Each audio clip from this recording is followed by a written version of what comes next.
Hey guys, it's Andrew Marshall here, and I'm going to be giving you some background context on my interview with Erin Incoherent. Erin was born as Erin Cookman in Fort Collins, Colorado, and after always loving music, she became a part of a band called the Bad Juju Monkeys in high school. And this is when she started developing her songwriting skills and her taste in music. Later in the decade, 2018 to be exact, she moved to Philadelphia, and since then has become a big part of the music scene over here, releasing 4 albums and playing so many live shows you wouldn't believe it. The 4 projects Erin Incoherent has released so far are Ha Ha Ha, Miss Shitsky, Medusa, and Deja Vu. Erin's music deals with deep subject matters like substance abuse, dealing with depression and bipolar disorder, and many other harsh realities that humans can come across throughout their existence. Erin writes about these subjects to provide a safe space to those who feel like they are going through these circumstances alone. Any display of her music, poetry, activism, or really any of her art in general, is to give her audience as much of a peace of mind as possible and let them know that they are not combating these forces alone. It was really great to have a chat with her, and please enjoy this 3rd installment of the Playlist Perspectives.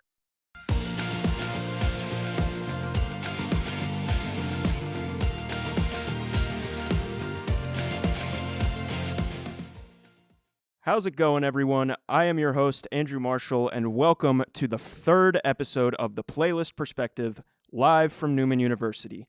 The Playlist Perspective is a show that serves to highlight artists within the local Philadelphia/Delco music scene who have cool music and even cooler stories. Today's guest discovered her love for music when her uncle handed her a guitar at the age of 11, and since then she has begun a career that has seen her tour coast to coast and release albums like Medusa, Deja Vu, and more that you can check out in her discography. She is not only an artist, but also a poet, activist, and maker of jewelry with her Etsy shop, Incoherent Oddities. And you can check her newest single out on all streaming platforms now, which is a live acoustic version of her song, Cope, Heal, Repeat. Ladies and gentlemen, please welcome to the studio, the wonderful Erin Incoherent. How you doing today, Erin? Wonderful. Thank you. That was an awesome intro, Andrew. It's nice to be here. Yeah. What's life been like recently? What have you been up to if you had to kind of summarize it? Juggling work. The work-life balance is real. I've been working on a tour that's going to be coming up next week, April 10th through the 13th or 14th, with my friend Valentine, who used to be East Coast based, but now she's out in California, I believe. So we'll be doing a little run through Baltimore, DC, Lancaster, we'll be in Philadelphia as well. And then I just got accepted to a festival that'll be hosted in Medicine Bow, Wyoming, called Folk Punk's Not Dead Fest. So that's what I'll be doing June 4th through 10th. I think those dates for that festival are the 6th, 7th, and 8th, but I'm going to be playing in Fort Collins, Colorado, which is my hometown. And I also got a show scheduled for Cheyenne, Wyoming. So just doing some outside of Philadelphia shows. Nice. Inside Philadelphia, I've been playing at different house venues that I haven't really gotten booked at before, which has been a lot of fun because I just like seeing how the community continues to change year after year and what new house venues crop up. Everyone's been super kind. It's just, I've always been inspired to see what people can do to a basement to make it turn into a venue. Yeah, spreading the gospel of Erin Incoherent. I'm glad you're getting some outside of Philly love. My first question, just because I feel like your artist name is really cool, is what's kind of the backstory to the name Erin Incoherent? When I was in high school, I started a punk band called Bad Juju Monkeys, and that was my punk moniker stage name, was Erin Incoherent. And originally it was chosen because I liked the rhyming scheme, Erin Incoherent, but now revisiting that, my acoustic music was always something I just played as my birth name, Erin Cookman. And I rebranded shortly after coming out with Medusa in 2018 when I moved to Philadelphia. We actually released Medusa as Erin Cookman, and then I decided to rebrand and use the name Erin Incoherent. Oh, wow. And then redid Medusa as Erin Incoherent. So that's what it was. I've been known as that since shortly after the release of Medusa. And nowadays, Erin Incoherent means to me, what does the truth sound like in a world that's just very fictitious and shallow? Does it sound like, can you hear the truth, or would it come across as sounding incoherent? Yeah. Because I feel like a lot of people, when they hear my music, will say, you call yourself Erin Incoherent, but you don't sound incoherent. And that's kind of the point, is it's this truth that resonates with you. Yeah. So kind of the tongue-in-cheek play on words in that regard now these days. Yeah. It's cool to kind of give a negative not, I guess you could look at it as a negative connotation in your name because it just shows like, you're wearing who you are on your sleeves. It's got no secrets to hide. I know it's kind of dumb to like classify like music into one genre, but do you have like a specific genre that you kind of like feel like encapsulates what your music is? Like, Um, I don't, and not trying to be like a prima donna about it, like I'm this huge individual, because I don't think that I'm like an outlier of what I'm doing. But I don't know that it's quite encapsulated by a genre. I think that folk punk has adopted me. But there are ways that I don't feel as connected or a part of that community. I think that's what makes me not want to subscribe to a certain type of genre, is I don't want to have to feel like I need to fulfill a certain quota to continue to have like access to the people who would listen to it, you know? I think that you can, when you do what you want because of how you're influenced and what you're influenced by. Like I'm influenced by punk, but I'm influenced by emo and indie and acoustic and pop music and hip hop. And I feel like I would be pigeonholing myself if I just showed up as one genre. So that's why I don't consider myself a genre. I think that it's very like Americana folk adjacent, you know? Yeah. And I think that the lyrics of it are more punk. So I can understand folk punk with that. Album covers are always something that kind of like really like intrigued me about music, and I definitely think yours are really cool. One that kind of caught my mind specifically was Deja Vu's, because you're immersed in the swamp water. Is that like, that's real, right? Like you actually went inside the swamp water for that? Yeah, I can't. And like, I've tried to find that pond area before, because we had the album artwork was the first thing we had done for Deja Vu when we went into the studio. And it was originally my friend had drawn up a cover of Deja Vu. It was like me sad and crying in my hands, and Deja Vu was written in thorns or whatever, like viney thorns. Thorny vines, you know what I'm saying? Yeah. And then my friend and I, my producer, Bill from House of Robot in New Jersey, I lived with him for 8 months while we made the album. And we were on a hike one day at a place that he frequented, so he would know where it's at, but I have no idea.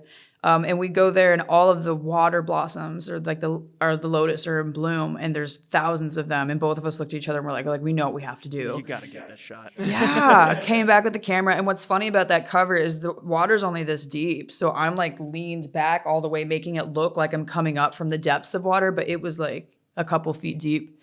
And then Bill's also in the water, has this like rose gold reflector thing to hit the light in my eyes, and it was just magical. It was the shot. Like we needed it. It's a great photo.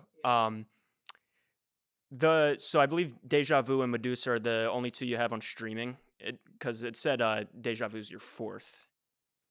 Yeah, so Bandcamp would be where you could find the earlier stuff. I had Ha Ha Ha, which was like recorded at the Blasting Room in Fort Collins. And then I have Miss Shitsky. So I used to be signed to an indie label based out of California called Die Laughing Records. They picked me up, and I did Miss Shitsky with them. And then when I moved to Philly, they were supposed to do Medusa as well. And we got into a conflict about rights. They wanted 50% of my music, and I told them I didn't think that was appropriate. Yeah. And that I wouldn't do it. So then they dropped me, and then Medusa was the first like self-release from that. And then Deja Vu, I'm working on an album now called Finding Identity. I might be working on it for the next 2 years. I don't know. It's just like as me. Process takes a while, yeah. Gosh, and that's why I'll just procrastinate it. I hate recording. There's nothing organic about it. It's just so mechanical, and it takes all the artistry out. It doesn't, but I hate it. I hate it so much, so I just procrastinate it. But kind of like boxing songs that take like lifetimes to write into one moment, like. Yeah, and then do it to the click. Do it perfect. Do it, it's. Yeah. See how that can definitely be unnatural. But just in your kind of like, studio album experience, what makes, and I guess we could use like Medusa and like Deja Vu as specific examples, what makes the two records like different from each other? So I do think that Medusa is more of like a standalone like folk punk album. I think that like a lot of the people who listen to it tend to be folk punk people. So in that regard, I think that with Medusa, I went into studio with just like guitar and built bass with that. And then Chris Biebel, who was my production engineer, tracked the drums for me for that.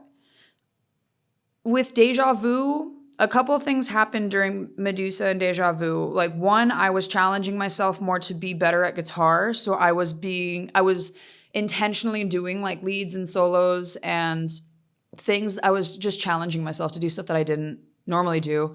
And I had also moved to Philadelphia, and I was just being exposed to this totally new culture. It was really inspiring me. I was listening to a lot of different types of music intentionally. So I think that there's just influence of that. Like I was listening to a lot of fuzz and like kind of early stoner metal. And I think that like that comes across at least in the track Deja Vu. And when we went into studio with it, I just tried to build this like huge full band album. I think I missed the mark in it, honestly. And so this is kind of like coming into finding identity. I'm feeling like I need to just kind of strip it down more and do more of just acoustic, how you would see me performing it, and then also have versions that are built more up. Yeah. So there are ways in which I feel like if people buy Deja Vu, they might feel slighted because it's not what you see when there's something almost inauthentic about it in that regard. But I still think it's a great album. I just think that it's inspiring how I want to do things differently in this process. That's interesting to hear, definitely. Yeah.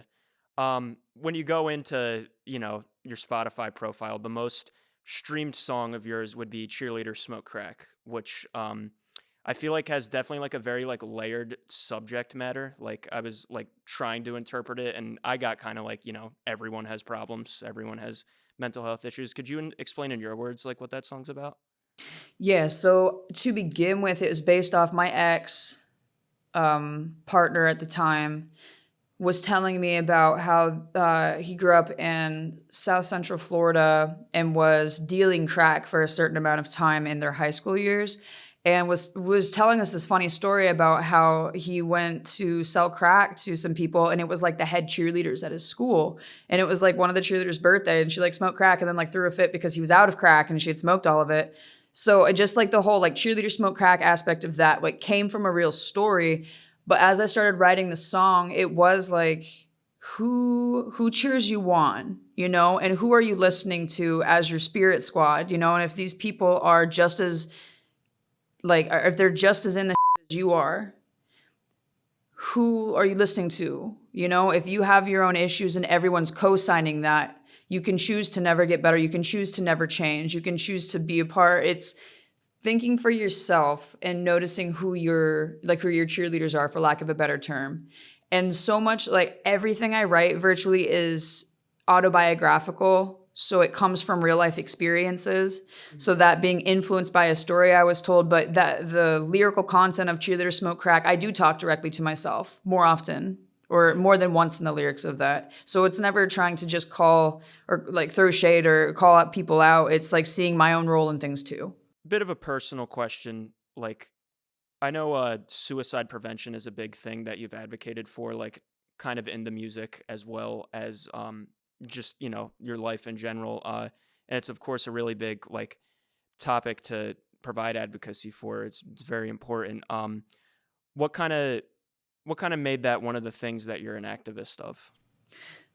So, and that's a good segue because talking about Cheerleader Smoke Crack, the first verse is like a suicide attempt, 26 stitches wide. Mm-hmm. And that was, I did attempt, and I have the scar on my arm from that. I struggled with self-mutilation growing up, attempts to take a bunch of pills, and it was like ibuprofen in junior high, but just like the ideation, the actions of that, the pulling out the hair, burning myself, and then getting to the point where if I'm drinking a lot and I have these reckless suicidal ideations, like that could be enough for me. So it's just been the personal struggles of wanting to, or of feeling that myself, and then wanting to relate to this community that I think in ways has the same struggles. If we're all dealing with previous traumas, if we have existing mental health experiences, and if we're all kind of flirting with substance or substance abuse, then this is a recipe for something that could be disastrous. So it's kind of like a call to action for the community of like, let's recognize our triggers, let's recognize where we can reduce the harms and not judge each other. Because if we're not talking about it, we're more likely to do it. We're more likely to die alone. If we're discussing it, if we're able to have a plan in place of someone you could call or ways that you can refute those invasive thoughts, that is better. So that's what makes me want to continue being an advocate for that. And a lot of people will never discuss it. like they will struggle with those thoughts and shame themselves out of ever getting help, or think it's a skill issue with them when it's not. So it's just kind of the normalizing that, the dissolving of the stigma. Because I think it would have done me, I think I would have benefited from people just calling a spade when I was younger, and just really like addressing, oh, that's suicidal thought, instead of we don't talk about that, we don't look at it, we don't think about it. Oh, yeah, and it's definitely a point that can't be reiterated enough that you're not alone out there, and it's a very it's important to be open about those kinds of things. Definitely, that's why I think artists who use their music to kind of channel those emotions, it's really it's important. Um, on a lighter note, what kind of inspired the Etsy shop, Incoherent Oddities? Have you always kind of had a knack for making necklaces and? No, that's just a couple of years old. Like my dog and I will go on hikes for forever, and we just found a lot of bones. Excuse me. When I was actually living in New Jersey, on one of the walks I did with my producer, Bill Nobes, I found this unidentified bone. I still don't know what it is. My guess is a bird, like sternum area, but I put it on a chain. I like dipped it in epoxy. That was the very first piece of like bone jewelry that I had made. Originally, everything I made was just for myself. And then I just started getting too much of it or making too much of it. So I started selling it, and it was really just like I would take pictures and put it on my Instagram story or like make a post on Facebook, just friends or people connected to me on social media. Then it grew into an Etsy shop. When I got fired this last summer, I'm like, oh gosh, I need to like truly monetize this. Yeah. But I'll bring it to shows and put it on my merch table too. And I make the majority of my sales like that. Just, people who want to buy a pair of earrings after a show. People seem to really like it. You can leave like comments on the Etsy and they're like, oh, this is great. It came awesome. So. And there's mostly my friends. I think I've sold to like 2 strangers on my Etsy. Like it's just, I'm very blessed and I'm very supported by people who. Yeah. No, it's cool to have multiple avenues to kind of channel things and, make your own art. It's art in its own way, definitely. You've collaborated with a lot of artists throughout your careers. I saw a lot of work with 13 Cavities early on. I've actually seen them live, like in a completely separately related thing, and they were really good. But Cinder Blocks on Medusa a lot. The Looms, you just made a song with them last year. This is recording me right now. What does collaboration do for you as a musician in the studio? Like, oh, it's so much fun because like I know what I would do when I'm approaching a song. So then when somebody gives me like 13 Cavities, for example, the most recent single, More Red Tape, they just sent it to me. Here's what we have. Here's the instrumentation. Here's what Ash's vocals are.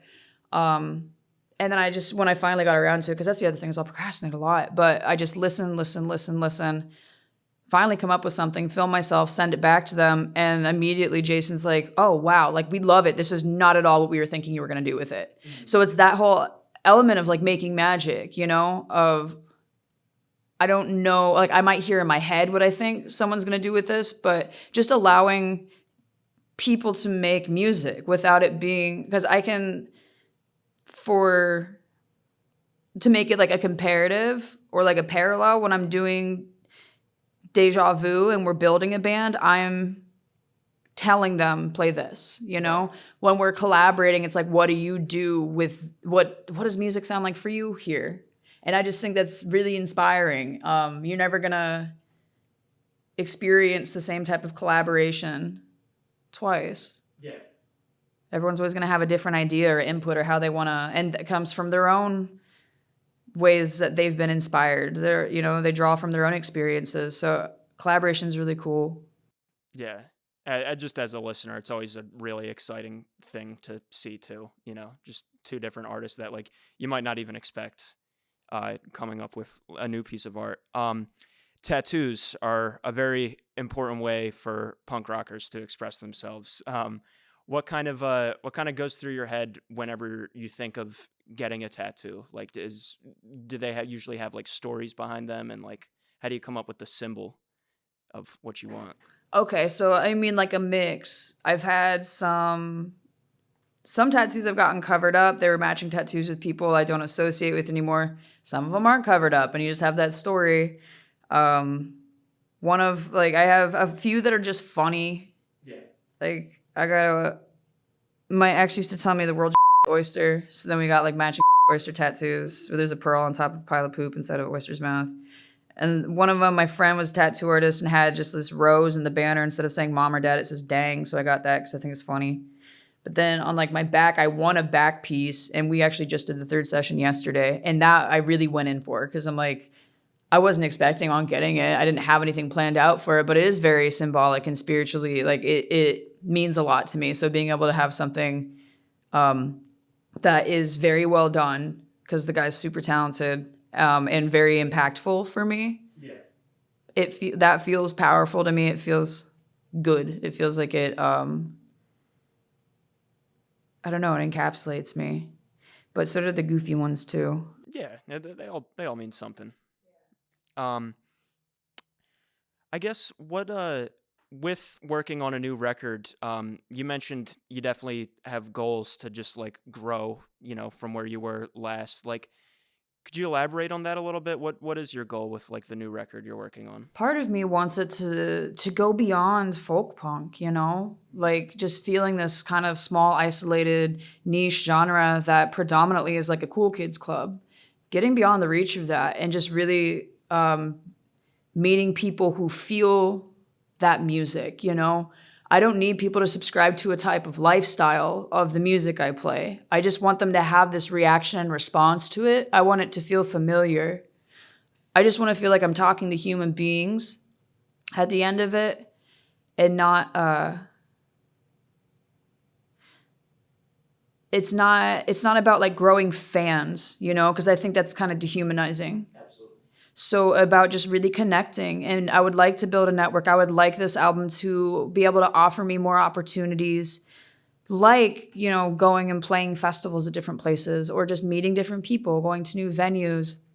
It'd be super cool if I could quit my day job and go tour for 6 months and come back and figure it out after, just because of the album's success. Like, that's the dream. That'd be cool. My last question for this interview portion, I've kind of ended every episode this way just because the show is, ideally supposed to just give a sense of community. What does the Philly music scene mean to Erin Incoherent? Like, I cry. It's so good. It's so good. Because I knew growing up in Fort Collins, Colorado, there is just no opportunities for DIY musicians for like a punk scene. All the venues were 21 and up. They were all, again, like cool guys clubs. The person who knows the person who books there. Or the larger venues, again, are inaccessible because they're for larger acts. They're for bands that are guaranteed to sell out. You have to know someone who knows someone to get on there. And they're owned by one millionaire.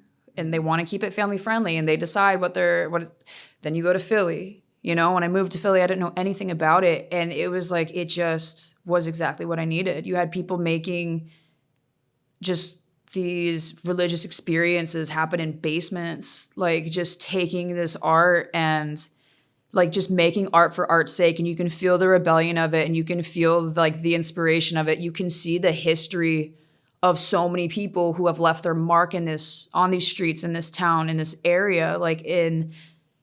It gets into you. The bands here are just next level. I love like that Philly, I think, is one of the best kept music scenes in the country. Because it just like people are embers on each other and they just spark. Like every band that I see, everyone's drawing their inspiration from different. They're not trying to make something that's been done before. Yeah. Like Philly just inspires me to no end. I love it. Like I also just feel like the energy of like the people who go to the shows as well. It's a very massive, unlike anywhere else. Yeah, people are wild. Like wall to wall. I remember when Connie's Rick Rack was open, seeing the Ghouls, and there was like 4 other bands. The people in Philly are like honestly supportive of you when you get up too. Like one of my friends opened for Dead Prez, and like a lot of the punk kids came out to support him, and we're just like, they're honestly excited when people do good. Like they're not trying to tear down someone or get like stupid jealous if they get big opportunities. Like they are like, hell yeah, look at our people coming up. Like, so that it is the city of brotherly love, and it is Hostel City. Like it is both of those things. And it's taken me a while to really like see that and feel connected to it, and this like, I love you, but like, fuck you, Yeah, exactly. Like get out of my face, but where are you going? I love that. Yeah, if I haven't advertised it enough, anyone who's watching who hasn't been to a Philly show, like please check out these artists that I'm interviewing. and just go see what it's like, because we can obviously describe it, but it's really something you just gotta experience. You ready to play some music, Erin? Yeah, let's do it.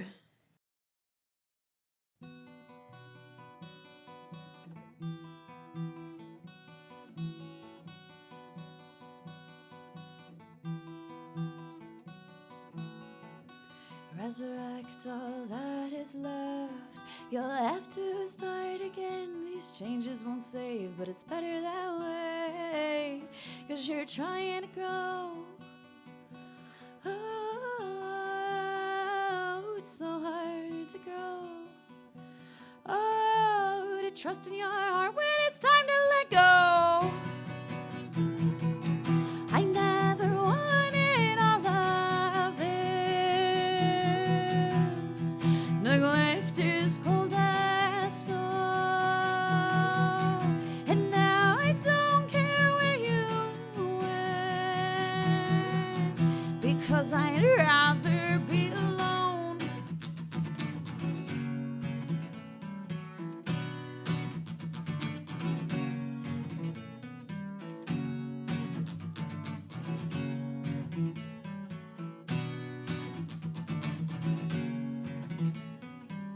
He didn't stop for long when the engine sat still.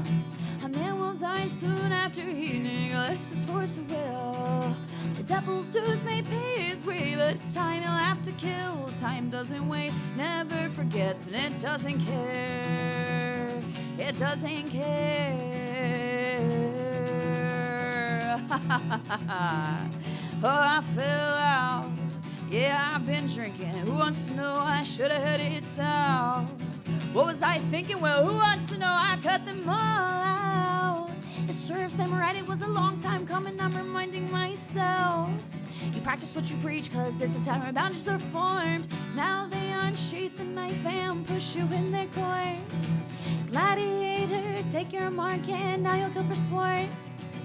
You'll turn into a monster, and they only watch because they're bored. I cross my heart and my soul to save, send the report.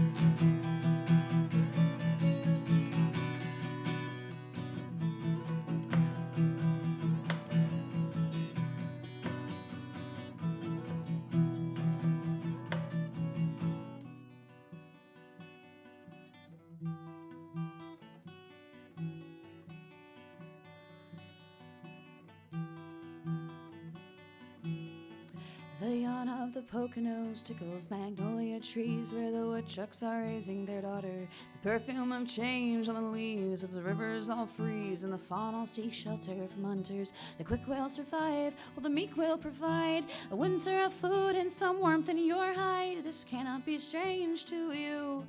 No, this cannot be strange to you. Or have you forgotten how this ends?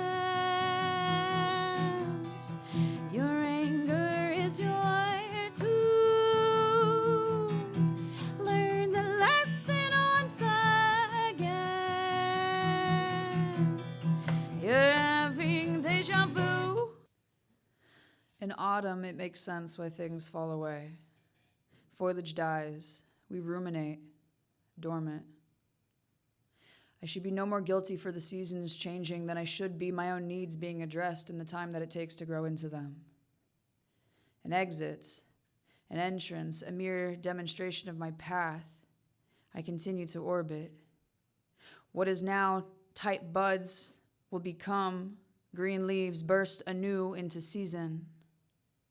As the sunset, I explode visibly, a parting gift to dusk of day, and still you would not acknowledge my beauty and brilliance. Growing longer and darker in your absence. Saving daylight, investing in moonlight, shadow work. My guilt is no longer the well in which I will fill my cup. I get to choose how I illuminate, gaslight or inner light. No longer owned by you and your foresight, half sight. Keep trying hard, but hard as you might. The punchline is I should always be less than your insecurities, and I don't think that joke is funny anymore. I don't think minimizing myself is the answer. God forbid I challenge or highlight your blind spots. I know you would love for me to be the bad guy and deny my foresight, half sight. Keep trying hard, but hard as I might, you will not respect me. My treatment will not improve. You know, sometimes you just keep the wrong company for too damn long. Prune me to prove you don't have mold or rot. Propagate me, then try to show off to others what you want to believe you grew yourself. Imitate, but you will never replicate. What is organic to me will never be authentic for you. Hate me because I won't let you steal my magic, my moonlight, my garden, my sunshine. It is predictable. Keys in hand, you keep the gate closed to me when I crafted a boundary. It's funny how those tables turn. I let you in because you wanted to be there, and now you keep me out for the very same reasons. You love being wanted. I love reciprocity. It's funny how these things work out. I will no longer shield you from your inconsistencies. I will see and speak my truth. Sparing your discomfort is no longer worth years of my own. Life is lessons learned, patterns changed. In bloom, we acknowledge growth. In autumn, we acknowledge decay. In autumn, in bloom, in death, in new.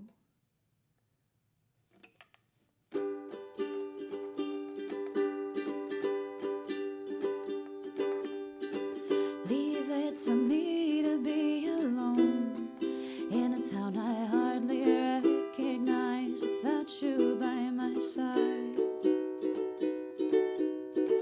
Lord, I wish these memories would flee and take with them the pain of remembering, but I know today is not that day.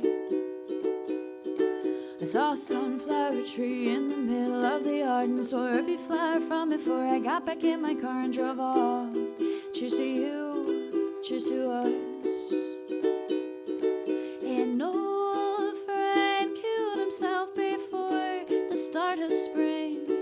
I wonder if he left the weight of the world, or if the weight of the world just left him hanging. And who could stand to lose another week of sleep? 'Cause if the body back's there, it means somebody cares. And if somebody cares, then I guess you must be thinking of me.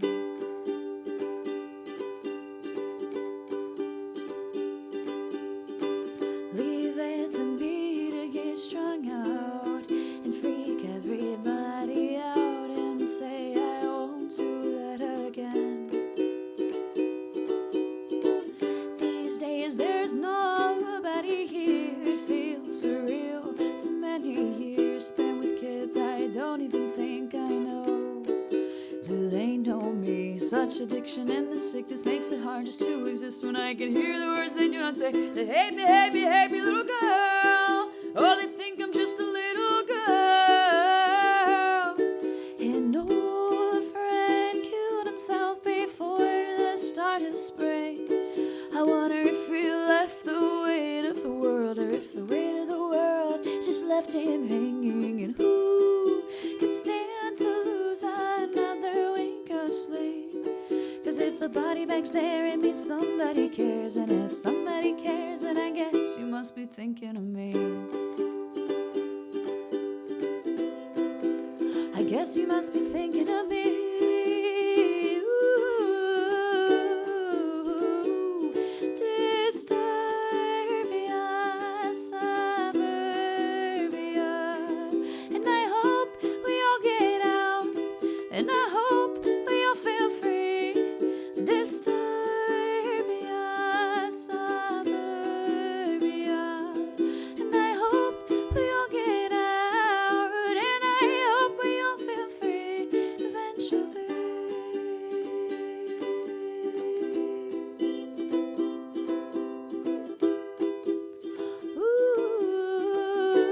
Ooh, eventually. Alrighty. That was Erin Incoherent with some live music. That was absolutely incredible. What was the backstory behind that spoken word bit before Disturbia Suburbia? So that's called In Autumn in Bloom. It's the newest poem I've written. Just as the seasons change, I have shed my skin again, for lack of a better term. I have dropped important friendships, important, like, there was just a large season of change where I lost a lot. You know, I lost a job that I loved dearly. I lost friends that turned out to not be friends. So it was inspired by a lot of that. Just like, how do we accept these changes? How do I address myself? How do I allow myself, how do I give myself permission to stop being the whipping boy in so many of these dynamics that I've held onto for such a long time? You know, I'm tired. I want to let this go. So let's do it. Poems take a long time for me to write because you got to live it, you know, to figure out what you're writing. Absolutely. It's very powerful stuff, and it's I feel like with music, you're like worrying about the instrumentation as well. With poems, it's just the words, it's just the feeling. I think going from a poem into a song, I just see the experience it has on an audience as well because it feels good for me to do that. Like, I just did it one night at a show. I was not in a mental health space. I didn't want to play a show. I didn't want to be there. I didn't want to talk. I didn't want to pretend in between songs and do the banter. So I just lit like 50 candles and just did the song, poem, song, poem, song, poem the whole time. And I haven't changed that recipe since. Yeah, it's awesome and also pretty unique. Erin, thank you so much for being here today. Do you want to one more time just say some of the stuff you got coming up for where people could find you? This episode will probably come out in a couple weeks. Sick. Okay. Yeah. I mean, I'll be on Spotify, Bandcamp. I'm on Instagram, Facebook. I have a TikTok, but I never check it. It's all Erin underscore Incoherent. My Etsy shop is Incoherent Oddities, and you can find the link to that on my IG profile anyway. Otherwise, if you are in and around the area and you want to book me, hit me up. Let's talk about it. If you have a festival that you're running, it sounds like something you'd be interested. I'm interested. I'm there. Let's talk. And Erin's stuff will definitely be below in the description, by the way. Thank you to Newman Media for making this possible, and thank you to Erin Incoherent for being here. This has been the Playlist Perspective, Episode 3, and I'll see you guys on the flip side.